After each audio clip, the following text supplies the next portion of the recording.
Greeting everyone. देखिए बेटा, जो कैन और मे है उनके यूजेज में थोड़ा सा कन्फ्यूजन रहता है, तो ये वीडियो मैंने सिर्फ उस कन्फ्यूजन को क्लियर करने के लिए आपके लिए बनाई है कि हम कैन और मे के जो यूज करते हैं उनमें क्या डिफरेंस है, उनमें किन चीज़ों का ध्यान रखें। कैन कैन का यूज होता है जो प्रेजेंट टेंस होता है उसके लिए हम कैन का यूज करते हैं, लेकिन प्रेजेंट और पास्ट दोनों टेंसेज के लिए हम किसका यूज कर सकते हैं, मे का यूज कर सकते हैं। प्रेजेंट की एबिलिटी, कैपेसिटी, परमिशन, पावर, इनके लिए हम कैन का यूज करते हैं, लेकिन मे का यूज प्रेजेंट एंड फ्यूचर दोनों के लिए किया जा सकता है। अब इनके पहला जो यूज है दोनों में क्या होता है, परमिशन, टू सीक और ग्रांट परमिशन, परमिशन लेने और देने के लिए हम क्या करते हैं, दोनों का ही यूज करते हैं। एक चीज़ का ध्यान रखें कि अगर परमिशन दूर से मांगी या दी जाए तो उसके लिए हम मे का यूज करेंगे। दूर से, जैसे कि आप क्लासरूम के बाहर खड़े होकर अपने सर से परमिशन मांग रहे हैं, may I come in sir, तो वहाँ पर वो परमिशन दूर से हो गई और आपने यूज कर दिया मे का। लेकिन अगर परमिशन पास से मांगी जाए, आप अपने फ्रेंड से पेन मांग रहे हैं, can I have your pen, क्या मैं आपका पेन ले सकता हूँ, तो वहाँ पर पास से परमिशन के लिए आप कैन का यूज कर सकते हैं। ठीक है, यदि पास और दूर का कोई भी भाव रिप्रेजेंट ना हो तो इन दोनों में से किसी का भी हम यूज कर सकते हैं। या फिर आप फॉर्मल और इनफॉर्मलिटी को देख लें कि जहाँ पर औपचारिकताओं को निभाने की ज़रूरत है वहाँ पर मैं, जहाँ पर औपचारिकताएं नहीं है, इनफॉर्मेलिटी है, सेम एज ग्रुप है, वहाँ पर आप कैन का यूज कर सकते हैं। May I come in sir, sir respectful है इसलिए may. Can I pluck a flower, same age group वाले पर्सन से पूछ रहे हैं, अपने दोस्त से पूछ रहे हैं कि क्या मैं एक फूल तोड़ लूँ, तो वहाँ पर आप कैन का यूज कर सकते हैं।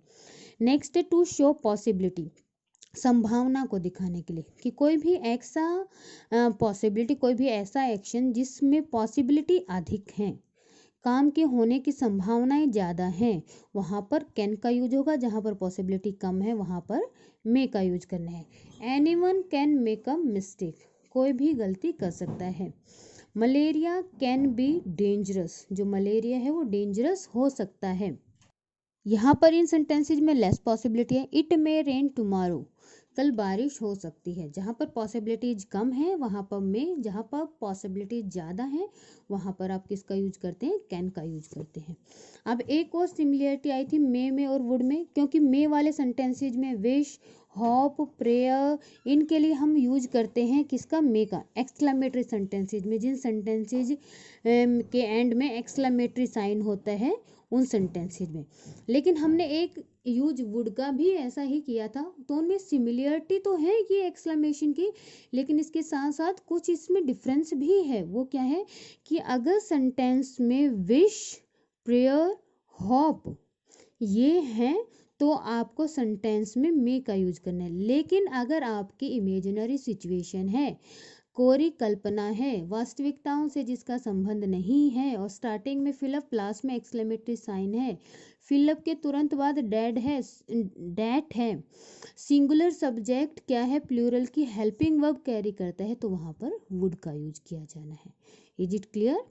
अब देखिए, एक हमने क्या देखा था कि पोलाइट रिक्वेस्ट के लिए हम 3 मॉडल्स का यूज कर सकते हैं। वो कौन सी है, विल, कुड और वुड।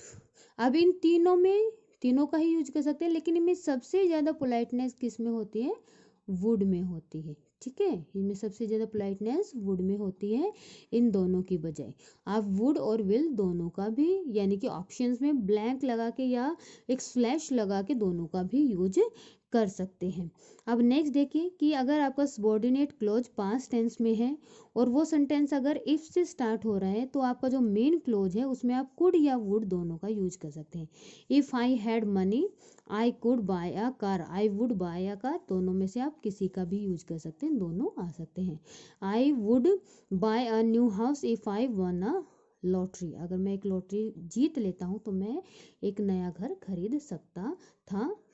तो यहाँ पर आप क्या कर सकते हैं कि अगर सबॉर्डिनेट क्लोज अगर आपका पास्ट टेंस में है तो आप मेन क्लोज में कुड या वुड का यूज कर सकते हैं। ये थी इनके बीच में कॉमन, जो एक क्या होते हैं, कॉमन यूज, कि दोनों में ही ये यूजेज हैं लेकिन इनके यूजेस बिल्कुल डिफरेंट हैं।